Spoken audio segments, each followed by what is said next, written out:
Hey everybody, John Henry with the Good Hustle Podcast. Today we have Jameel Poteat, who is a local legend, also played football at the highest level. We're going to have a great show talking about how his life transformed from back in the day, from being a baller at McDevitt to Pitt, playing in Cincinnati, moving on to the pros, and then what he's doing in today's world, because what he's doing now is touching the lives of so many youngsters, and that's what we're all about.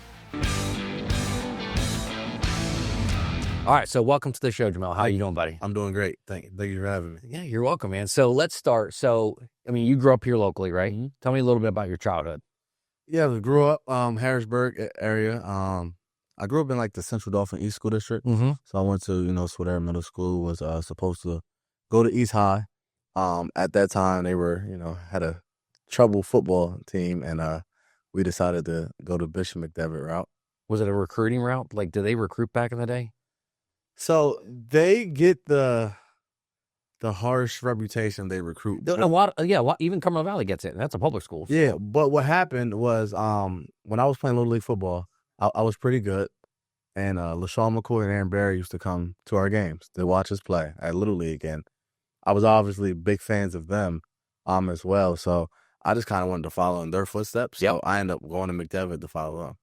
Yeah, so you had which is crazy because did you see the stat recently? So McDevitt's the only high school in the country that has two 10,000-yard rushers in the NFL. Yes, that's crazy. Yeah, because Ricky Waters, right. who was when I was 9, that guy was, like a legend playing at Notre Dame. Yeah. And then, of course, you had, Shady, which is legendary. So you were actually following the footsteps of some of the biggest NFL running backs that's ever played. Mm-hmm. So I will tell you, so my trainer who's been on the show, Jawan, okay. I'll say it now. Okay. He said, I mentioned you yesterday, and he said, never beat that punk ass. Because he was a Cougar, right. So he played for Harrisburg. But I said, can I say something like you said that? Because he said, I never beat that punk ass. So and he meant that in a very good way. Absolutely, yeah. Hey, shout out to my guy Jawan. He trains my son.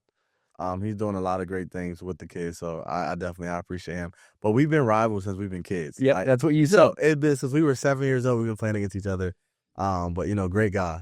Great guy. And there's a lot of really great football that's especially come from even central Pennsylvania. So everybody thinks Texas, Florida, California. Yeah. But you have Ohio, PA, New York. There's some of the biggest high school, like some of the biggest names you'll ever know in the NFL came out of Pennsylvania. I mean, from Joe Montana to Dan Marino to Johnny Unitas, and then you got your John Ritchies, there's so many big names that have come through here. And just to kind of be able to follow in those footsteps, and just because you have a legendary name, and you have a cousin that was a big time baller. He was a defensive back in the NFL for 10 years, Hank. Yep. And, just having that bloodline in your life was pretty cool. So growing up, like even I said to Joanne, like football was life for him. Yeah. I think it's the same. It's a blessing and it's a curse. Because growing up in a football family, especially having someone like Hank that came right before me, and then I'm going to Bishop McDevitt, and I'm highly recruited. I'm a 4-star, one of the top running backs in the country, 50 scholarship offers. So everyone's thinking 50. Yeah, I had about 50. I couldn't even fathom. Yeah, I always say that the more you have, the worse it gets. I believe it. Like you have so many decisions you have to make. But again, like just being a 17, 18-year-old kid, just with the last name and the pressure of Hank and the Bishop McDevitt thing and the next great running back, it could be a blessing and it could be a curse as well, because for the part for me is that part was good, but what happens if you're not the next 10,000-yard rusher? You know what I mean? Like what happens then? And I had to go through that as far as the end of my career not being the way we envisioned it as a family. So. That part is tough, where you start dealing with depression and you start dealing with different things that now who am I as a person? Yeah. Because now I have to recreate who I am. I had to figure out how I was going to take care of my family. Yeah, because you played Stony Brook first, right? Tell me a little bit about your college career then. Okay, so I'll just go from the beginning. So went to McDevitt, was very successful there. 4,800 yards total. Yeah. 80-some touchdowns. Big numbers. So all-time touchdown leading all-time records for touchdowns, records in the season. I think I broke Shady's record for that, and everything was going great. When I committed to University of Pittsburgh, gave me my first offer my freshman year, And Hank went there, Shady went there, Aaron Barry went there. So the pipeline from McDevitt to Pitt, it was there. The coaches, Wanstead was my guy. Right before signing day, I believe it was like 2 weeks before signing day, Wanstead was fired. Oh, that's right. I remember that. They went 9-3 that year. They won the Big East, and he got fired. And for me, it was like a guy that had a whole bunch of offers. I kind of blew everyone off because I was like, hey, I'm going to Pitt. I had to figure it out with like a week and a half left. Wow. Pitt ended up hiring a guy, I believe it was Mike Hayward. He came from Miami of Ohio. He got fired because it was a domestic violence issue with him and his wife. So they fired him. And then from there, we flipped, and then we went to the University of Cincinnati. Bearcat. Yep. So when I went to Cincinnati, I was the highest rated recruit ever to go to Cincinnati. That's awesome. Yep. Funny fact, Travis Kelsey, he was my guy. He was my host on my visit. Oh, really? Yeah, that was amazing. He was my host on my visit. But when I went to Cincinnati, it was a change for me because Bishop McDevitt, pro style offense. University of Pitt at the time was a pro style offense. Cincinnati was a spread offense. Yeah, and they're all about speed. Absolutely. And I'm more so committed to a person instead of a place. So I committed to a guy named Jameel Dye. He was a running back coach. But as soon as I got on campus at the University of Cincinnati, Jameel Dye's not there anymore. Did he get fired too? So he's not there anymore. And we didn't know why. Gotcha. Okay. So University of Cincinnati was the first time I faced any adversity. I've been playing football since I was 6, but it was the first time I faced any adversity with the game of football. Because you're top of the food chart here for you since you were a child. Right. It was tough. So it's humbling. It was very humbling. And it was very humbling. And just to go from being this guy to down was like, wow, football is tough. But I didn't understand. I'm a pro style back going to a spread, school. So went to Cincinnati. Freshman year was tough. Faced some injuries. Sophomore year is going to be my year. Going into the year, I'm supposed to be the starter. We're in training camp. Our last scrimmage of the training camp before the season starts, I kind of like blow my ankle out. Guy tackles me. I'm like, oh man, you could feel my ankle like swelling up, getting tight. I end up like tearing two ligaments in my ankle, stretch fracture in my foot. Basically the year's done. I can't, by week 3 or 4, barely can walk. I'm walking around with. This is your freshman year? Sophomore year. That's right, sophomore year. Okay. Now. So after that season, coaches told me, hey, we're going to let you recover, let you get back. And then we'll have, spring ball for the next year and get your junior year. We can, go again. Well, that coaching staff ends up leaving and going to Tennessee. So they go to Tennessee. I'm walking around in the booth for 8 months. New coach comes in. I'm like, you know what? I'm leaving. I just hate Cincinnati. I'm leaving. I'm going to go somewhere else and just get a fresh start. So at the time, I was talking to my cousin Hank Poteat, who was at Pittsburgh. But in the midst of the recruiting, as far as for me transferring, Stony Brook had gave me a call. And when they called me, they said, the first thing they said was, hey, because I didn't know where Stony Brook was. I didn't know anything about it. The biggest thing was we play Cincinnati week 1. Oh, you guys play Cincinnati? I'm coming there. You know what I mean? Isn't it amazing what'll fire you up? Yeah, I'm coming. So I get to Stony Brook, and because you're going down, you can play right away. I can play right as a transfer. Because back then, I mean, some people may not know this, but before this whole transfer portal the way it was, if you transfer one school to the next, you got to wait a year. You're sitting a year. Mm-hmm. So it's almost like a second red shirt. Absolutely. Okay, so you get to play right away. You get to play right away. So I'm like, hey, I get to go there, play Cincinnati week 1. That's all I need. I just want to play Cincinnati again. Well, I get to the Stony Brook, and as soon as I get there, guess what? Cincinnati's off the schedule now. What? I'm like, yo, you can't make this. You have rug after rug taken from you, like, right from underneath your feet. I'm like, you can't make it up. So I go to Stony Brook, and when I went there, I probably should have sat out that year because my ankle from getting hurt really wasn't healed fully with the way it needed to be, and I ended up messing my ankle up again, and I had to sit out longer because the ankle was just messed up.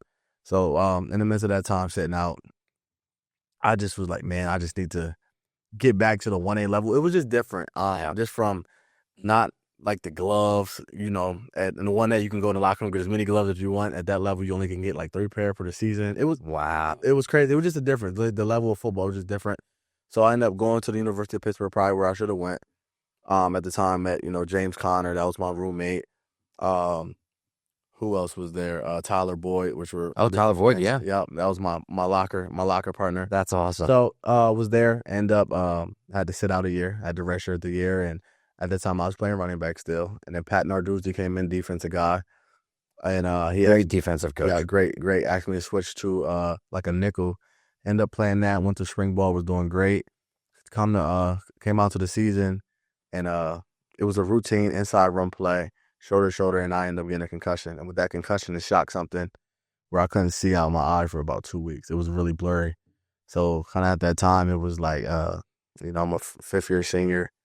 This happened, so it was kind of like it was time to turn the page. And so that's where, for me, it was more so life after ball. What can I do now? Who am I now as a person? And I was thinking of things I can do, and that's when I came up with the, dreams to reality.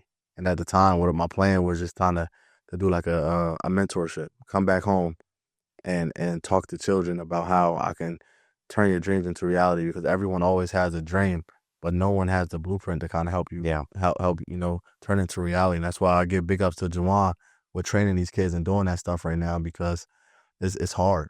It's hard. If we can take a little step back, if you don't mind, have this injury, finish up school, whatever you do there, come home.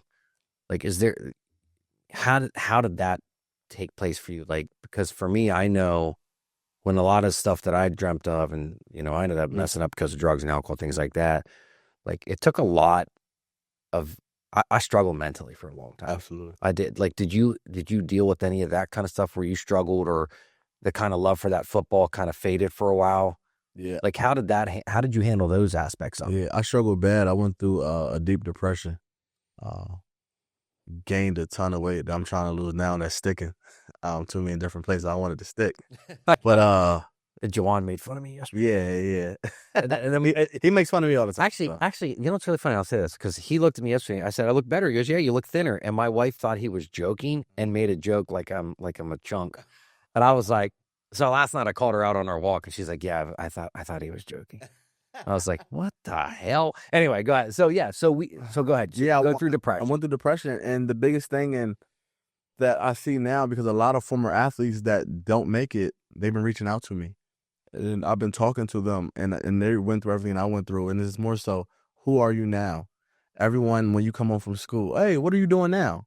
And it's like, man, I don't know, like, yeah, because there's 1,000,001 people rooting on and want to help you when it's time for you to leave for college. But when it's time for you to come home, if you don't make it, there's no one there. Isn't that crazy? It's crazy. Like, the people that are there for you, that you think love you or think care about you, when they have some type of secondary thought behind that, but when you don't have anything more to offer, they disappear. And that's when you find out when your true friends and family are. Absolutely. Like, you really do. Like, I understood that real quick when I got sober. Yeah. Like, and it's really difficult because you're going into this thinking I'm a football player. Yep. That's it. I'm a football player. Mm-hmm. Jameel Poteat, football player. That's all I do. Yep. You come home and you're right. Like, what are you doing now? You're like, I don't know what to do. I don't know what to do. And I tell a lot of people, because if you see guys who play football their whole life, you bounce from this to career to this and that. And it's like a lot of people have time to do internships. A lot of people have time to kind of find themselves through 18 to 25. But for us, it's like when you get done playing ball, now like it starts like your life starts over. So that was a battle I had to face for a long time, and I hated the game of football. For a long time. I hated it. It was funny, my mom was joking, but every year around football season, every time around football season, I bought a dog, and I didn't even notice it. Oh, no doubt. I bought a dog, and it was just more so to kind of keep me busy, or just to someone to be with me. Wow. I end up, going to therapy, and I found out I was suffering from abandonment issues just from the game, just from everything that came with the game. But also during that time, my son, I tried everything in my power to keep him away from the game of football, because I understood that how good football can be, but I understood as far as with football, it has an expiration date for everyone. And it's not like basketball where you can go to the park and keep playing, and you can kill a couple guys that weren't on your level. Football, when it's over, it's over. It's over, yeah. So I didn't want my son to like go through that. I had 6 concussions.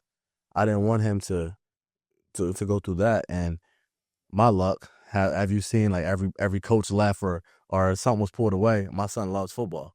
Yeah, So- I saw pictures. Yeah, like he loves Ted football. Live did those photos, that Yeah. photo shoot with them with the kids. Dude, it was the cutest thing I've ever seen. Yeah. But let me go back a little bit on the thing you were saying, because it just made me think, like, don't you think throughout the football process, especially in college, like they should be teaching you or talking to you about there's an expiration to this? Is that not something that's really talked about?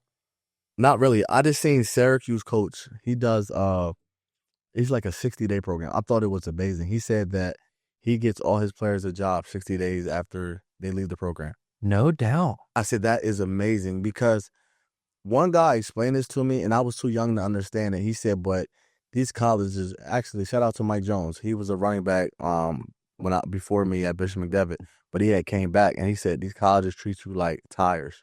They use you for 4 years and then they pop you off and get the next ones. Like they get They a new do. one. And I didn't understand that at the time, but now, Because they make you feel like you're on top of the world. Right. Get you in. It's crazy because, I mean, and it's a lot of things in life like that, but it's such a difficult thing, especially because when you're going in there, like you said, you got your first recruiting when you were 14 or 15 years old. 15 years old, yeah. Yeah, you would have been, I mean, that's a child. Yep. I look at a 15-year-old Tim like, my gosh, I can't believe that person can almost drive. Yeah. That looks like a 10-year-old to me now. Absolutely. And like you're getting all of these letters in the mail, you're getting all these phone calls, all this attention, and you come home to nothing. Yeah. Like I think it was a learning. I think my whole family had to go through it because it was a point in time where college coaches were popping up. The biggest college coaches you see on TV is popping up in our living room every day. crazy. We're getting phone calls for interviews every day. We're signing autographs. We're doing so much for it to just like automatically just stop. Your life changes. Yeah. And it's like my biggest thing was you get to a certain point. It's like I played the game of football because I love the game, but I also was playing the game of football to change my family's life as well. So I think for a lot of players is they fall under depression, and that biggest thing is because they feel like they let their family down. Yeah, because a lot of people that play football, especially that are looking out for their families, you're looking to help out like for generational wealth. Like Absolutely. like how many football players do you see the first thing they do whenever they sign a contract is they buy their mom a house or a car? They pay off their family's house, stuff like that. And it's got to be like a mindset shift where it's like, because I can tell you I felt like a failure 1,000 times in my life. Complete failure. Yeah. Through sometimes fault of my own, most of the time not. Yeah. But I'm not a failure. Sometimes we have to fail forward and learn from our mistakes. Absolutely. And keep going. So for you basically step away from the game. You have a negative feeling towards the game. How old is your son now? He's 8. He's 8. What's his name? Poteat. Elijah. Okay. He's getting this shout out now, so he's gonna feel real good. Yeah, I want to shout out Elijah Poteat. Like that. Is he? I saw in linebacker He plays linebacker and running back, right? Linebacker, running back, quarterback. Okay. He said he's playing receiver this year. Okay, good. All right. Yeah. I don't want to say it on camera, the kid. He has a lot of potential though. Good. Well, but one of the things and I think, God always has a purpose. Absolutely. And what I heard you say earlier, which I really, really love, because I understand this is the whole last episode I just did was on mental health and how healing comes with community. Absolutely. Not like the community heals you, like you get help from people that have gone through the same thing. Like you said, there's football people that call you now because they know they didn't quite get as far necessarily as they wanted to. Right. Their career's over. How did you handle it, Jameel? And that's what they're asking you, because they know if they talk to you, you've shared experience similar to them, and that's a community. And that's where real healing begins to me. So how did you find that for yourself? Wow. I think time. I think it was just time and finding a new love. I think finding a new love with real estate, finding that I can be good in something that didn't require me to run up and down the field. It's like, wow, I can be good in something else. Yeah. And when I started to get success in real estate, I think that's when my life started to change as far as like the whole football depression. Because you start to realize like you can believe in yourself in something different. Absolutely. You're not just a football player. Absolutely. I have talents. I can do business things. I can help people. I can help kids. And then is this what inspired you over the last, let's say, 4 years? Because you started coaching, 3-4 years ago? Correct. Yeah. I started coaching 3-4 years ago.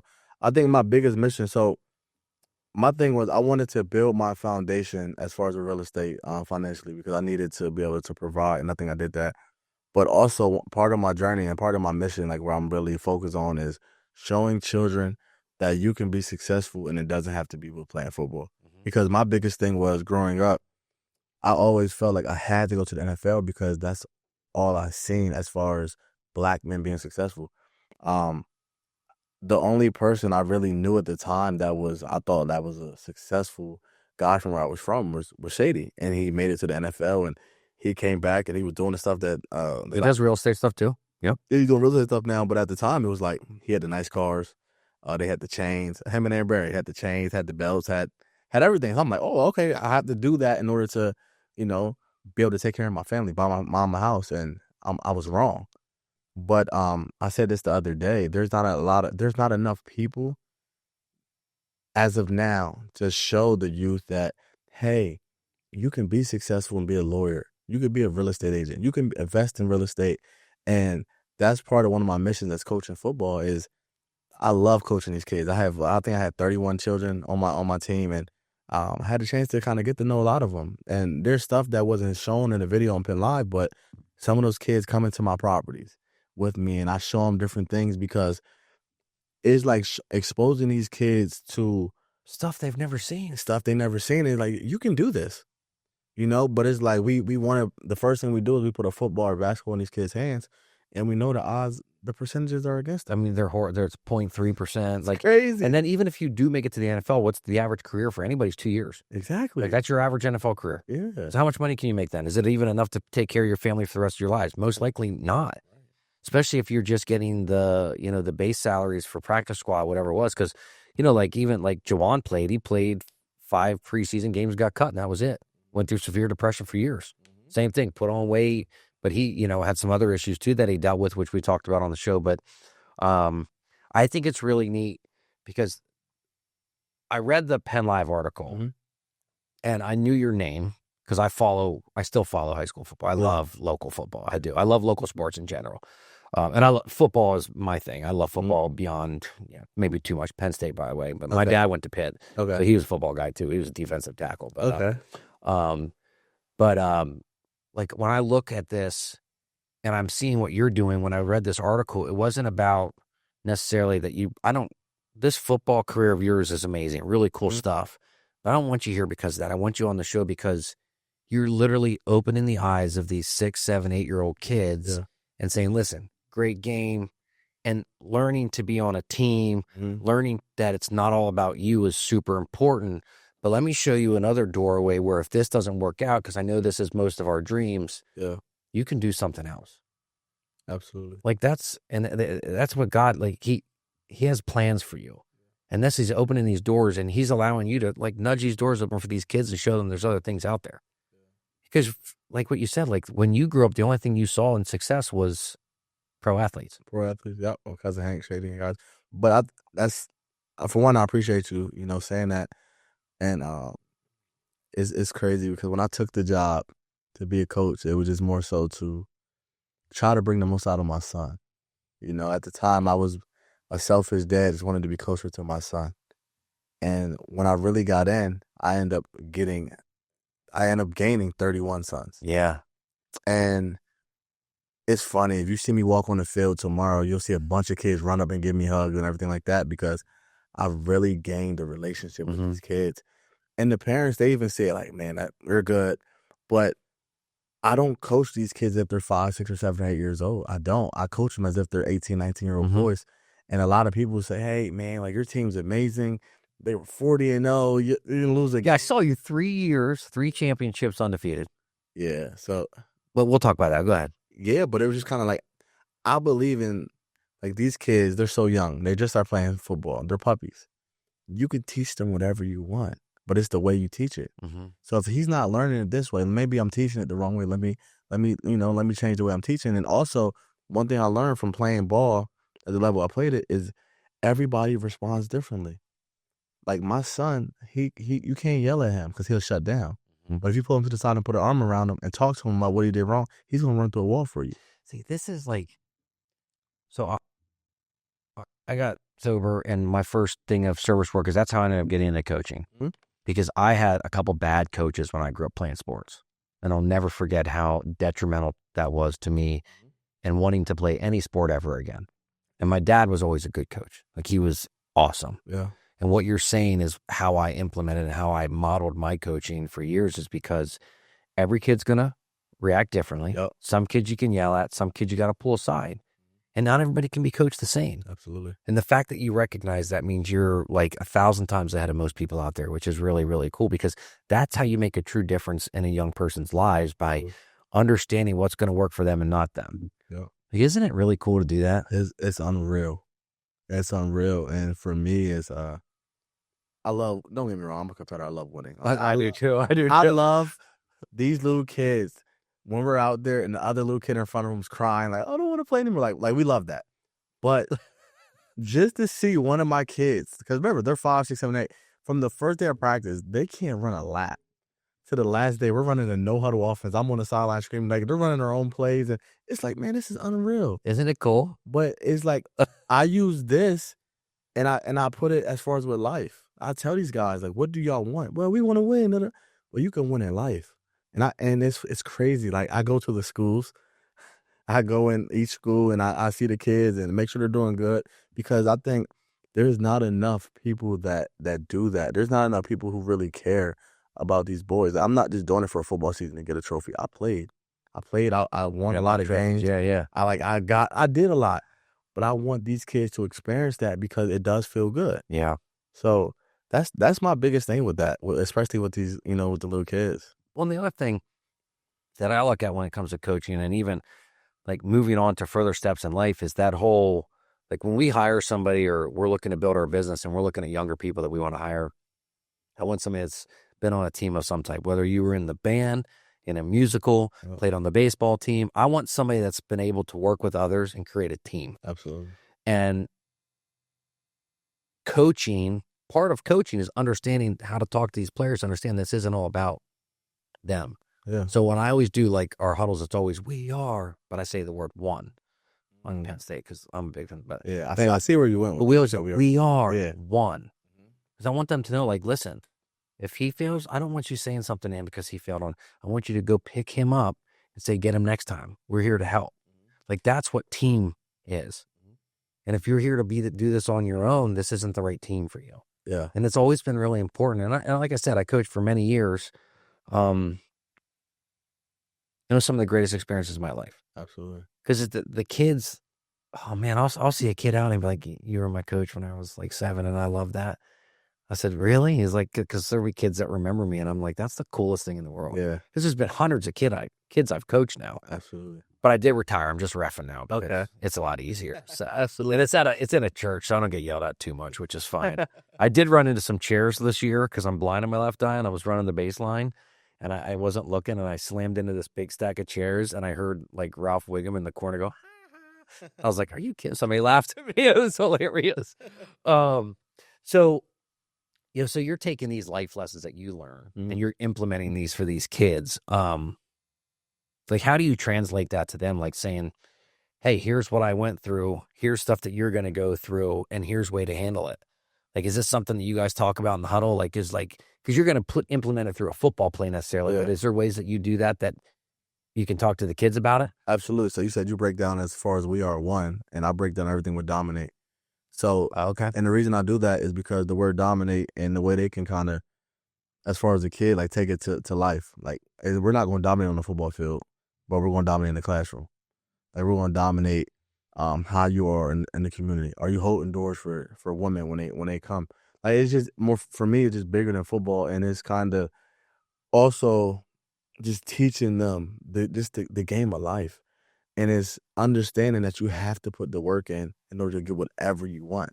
And that was the biggest thing is, if you watch the video on Penn Live, our practices were really intense. I took the script of my college, Division I college practice, and I did it with these guys. That's amazing. And people called me crazy in the beginning. And at the end, people said I was a genius. And the reason why I did it, they were already talented. I really didn't need to do too much. But I just wanted to show a group of kids that if you put the work in, it doesn't matter if it's football, if it's reading, if it's your homework, whatever you do, you put the work in life, you're going to get the reward. And that's when you win the championship and things like that. So it was I just think the biggest thing, like teaching these kids how to dominate, teaching these kids how to be men, because there's not enough good men that's out there teaching these young kids now, especially right now in the inner city of Harrisburg. There's so much gang stuff going on, and they don't have a lot of role models where they can look up and say, hey, I want to be like Coach Poe. And that's my biggest goal. I just trying to, show them something different. And I think it's to the game of amazing football. how you take, your struggling identity after the game, go through some downtime, some depression, things like that, and you come out of it with this. Yeah. Like, it doesn't get more beautiful than that when it comes to how you can help the community. Because at the end of the show, like, we love talking to people that are doing things that people don't know about locally. Mm-hmm. So, like, this is something I would have never known about if it was, like Penn Live. And I mean, I knew your name. Yeah. But we want to promote that stuff because we want people to understand, like, if you're struggling, there are people here that will help you. There are people out there that do care about kids. There are people out there that aren't looking, we do love our championship. Right. Like 40-0. I wish I was 40-0 and something right now. But that's not necessarily what it's all about. And I read you something earlier and I want to read it again. I read something today. Actually, it was this morning. It says, don't coach youth sports to try and win as many games as you can. That's just a bonus. Coach youth sports to try and positively influence as many lives as you can. And you're doing that hand over fist, like Absolutely. all day, every day. I appreciate it. So tell me a little bit more about like your shirt too. I want to talk a little bit about this. So this is Teams to Reality, right? Dreams. Oh, sorry. Yeah. That's what I meant. Yeah. Dreams to Reality. Dreams to Reality. Started as more so was supposed to be a mentoring program, and then it turned to me falling in love with real estate. And at the time, I just wanted to buy properties and just hope for the best from there. But we end up first buying 5 to 10 to 15, 20. But then at the time, it was a blur because I really didn't know what I was doing. I just wanted to get the property just to say, I was doing something else other than football. But then I started falling in love with the process as far as now helping people. So instead of how many houses I can buy, how many people can I help? How many people can I house? So what we do now as far as Dreams for Reality, we buy properties in the city of Harrisburg that are distressed, that are like terrible. We fix them up. We put homeless veterans, homeless youth, or or low income housing. So we've been doing that. My next phase where I'm trying to get to, before I get to the next phase I'm trying to get to, what I've been doing was a lot of former athletes or some guys that are playing, like for instance Sean Lee. Oh yeah. Sean Lee that's out now in Pittsburgh. A lot of the young high school guys, they I get them into properties and either they're helping out or they're just like throwing trash away. They're doing something just to kind of get them off the street and put money in their pocket. So I try to do that just to kind of implement that in them, just to kind of show them a different view, because you never know. You never know. And I know you have Messiah Mickens on the show. And I pray for that kid because I just want him, because it's tough. Yeah. Because he has, Gatorade High School Football Player of the Year. Actually, him and I were texting earlier today. He's coming on in a couple weeks, I think. And then that kid Brown that's going to Penn State with him. Okay. Kevin, yeah, the lineman. But actually, part of I love Messiah. And for him to be able to tell his story on here was really big, especially after he went from Trinity back over to Harrisburg. Yeah. Of course, haters going to hate. Absolutely. Oh, and I just, that was the thing that it made me sad. Not him, but the way people react to a kid who's a sophomore in high school going into his junior year, transferring from Trinity back over. I don't understand the mentality of grown men talking smack on computers. It doesn't make sense. And I want him to tell his story. And then, of course, he's visiting some other schools in the meantime just to make sure everything's the right fit for him, which is the way it should be, because you want to make sure you're making the right move. But man, I pray for that kid because I want him to succeed no matter what he does. Yeah. Shout out to Messiah. I had posted, I think it was about 2 weeks ago. He came to, we're in our flag week right now. And he came to the game and he took a picture with the team, talked to my guys. Really? So shout out to him for that. I'll have to text him about that. Yeah. He shout out to him for that. But another big thing is Messiah reached out. It was last year. And he said that he wanted to meet with me because he wanted to learn the real estate game. And that's one thing I wanted to do, is I want to be outlets for former athletes or athletes that are just trying to figure it out, or athletes that are going to college now who have the chance to get these NIL deals. All right, hey bro, instead of you spending your money on these chains and these cars, Let me show you Buy something. how to invest in real estate or whatever the case may be. So now that money that they paid you an NIL deal, you're investing in real estate. So now you could, instead of you buying your cars or whatever the case may be, you're making investments. So you never know what's going to happen with the game of football, but you set yourself up for life. So that's my biggest thing with having these athletes around, because I didn't get a chance to have no one when I was 17, 18. Hey, let me show you this. And they don't know I'm just doing it for like a just in case. But God forbid, if anything does happen, let me call Poe, and here, let me show you this.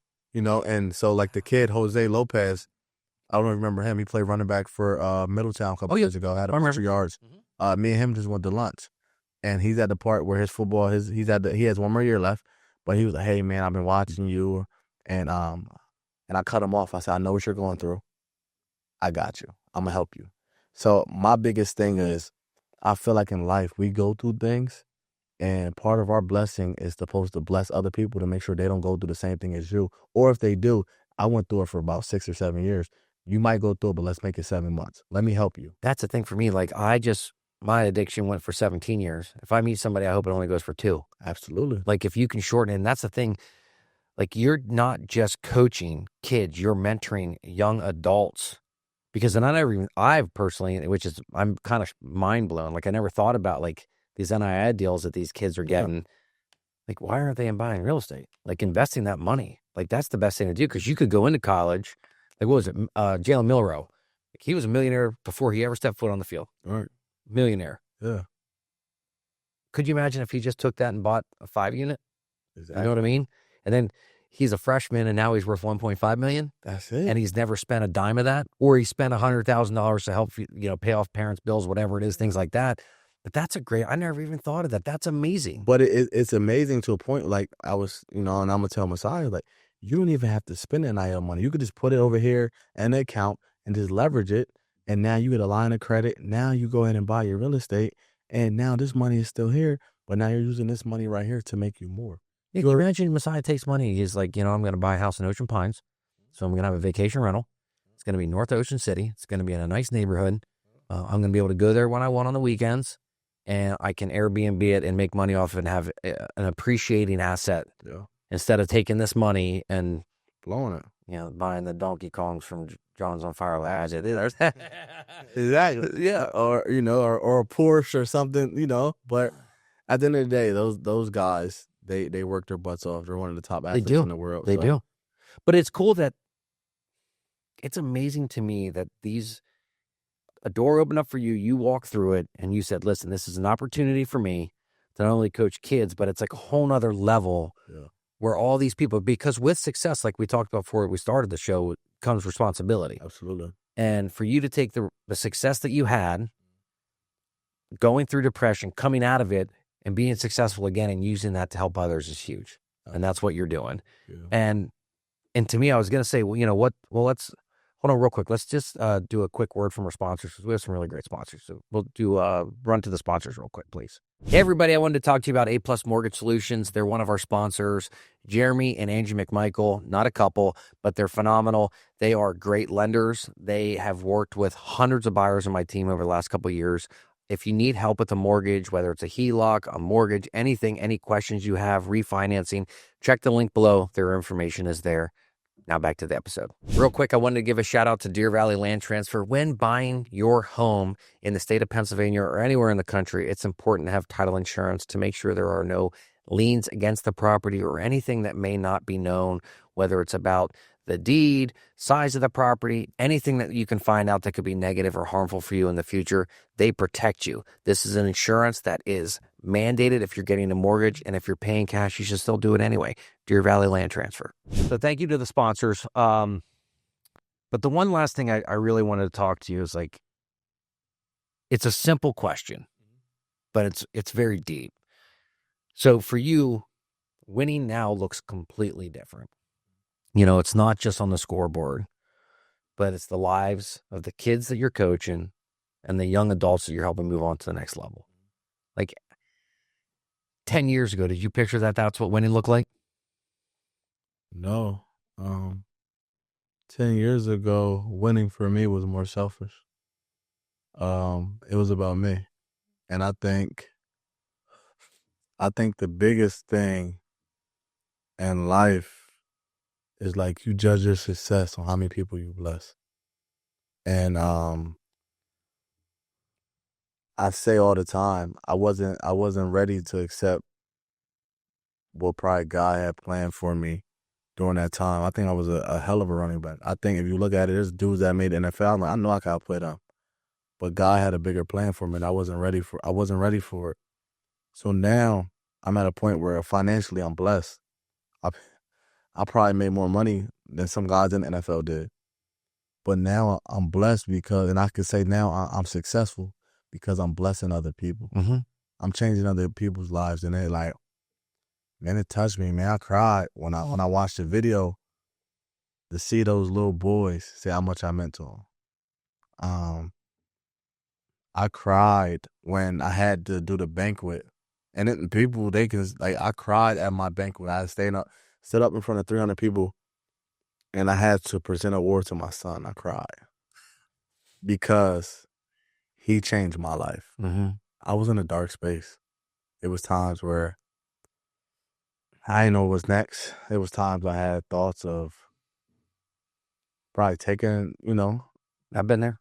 and he brought a different love to me. You know what I mean? That uh, I'm so hard on him. I call him that big head little boy. I say it all the time, but he doesn't know what he did. And for me, like you said 10 years ago, man, I was selfish. Yeah.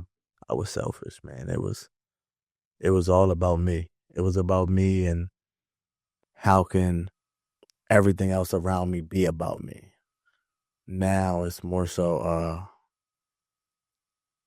about how can I help the people around me, the people I love, the people that I interact with. And I feel like I have more success now than I ever had in my life. And the blessings that I've been getting, like I was blessed enough to play in the Big 33 game. Now they just asked me to, commentate the game live, this year. Oh, there's 2 guests of mine going to be there. You and the girl that's singing the national anthem. Oh, yeah? Yeah. Yeah, so this is the first time ever I'm doing something like that. And That's so cool. but for me, it was like the first thing I thought about. They told me that instead of me saying, oh, I'm so excited, I have to get ready. I put an email out to all the parents for my Little League team. Bring the boys. I want them to experience the game, the practice, being around the players, because if you see it, you can believe it. So I think just that changed, just my thought process. And again, I'm old. I'm 32 years old now. So I'm looking through life through a different lens, but it's just more so understanding. It's funny, Coach Shiano at Rutgers said this, and it stuck with me for life. Good coach, by the way. Yep, and I told my players this, family, but family is forget about me, I love you. So it's like just taking that every day, you know what I mean? And just being a man that, for me, is who is my son looking up to? And I want my son to always, like yesterday, we do these games, like who's your hero? And I was waiting back to see what my son's gonna say. Like, I don't know, he's gonna say something crazy like LeBron or stuff. He said my dad. That's what he said. He said my dad. I said, Yeah, you're better than LeBron. right. I said, okay, so let's go. But it's like that's what it's about. That's what Yes. it's about. And it's just every day I just want to be 1% better, because I understand that there's someone out there right now that's going through what I went through. Mm-hmm. That they're laying their head on the pillow every night crying because they don't know what's next. And my goal one day, I just want to reach them. I want to reach them. I want to help them. And that's just kind of, where I'm at. And so the 10-year thing, to answer your question, man, if you would have told me 10 years ago I'd be here, I would have called you crazy. But looking back at it now, it's like I needed it. Yeah. I needed it. And I mean, to me, it's really amazing to see how much a person can change, because I can still be selfish today. We all can. Right. We're all sinners. Absolutely. We are. But to know the reality of what success looks like to you, what winning looks like to you today compared to what it is 10 years ago, is a true definition of growth and healing in community and helping others. And to me, that's what this show is all about, is us sharing those stories with others. Because if this episode, if let's just say it gets shared to 15 kids that listen to it and think, my gosh, if this doesn't work out, I do like real estate stuff. Right. Like, just think about that. Yeah. Every time you open your mouth, you're winning by helping another person. That's the true meaning of life, if you ask me. Absolutely.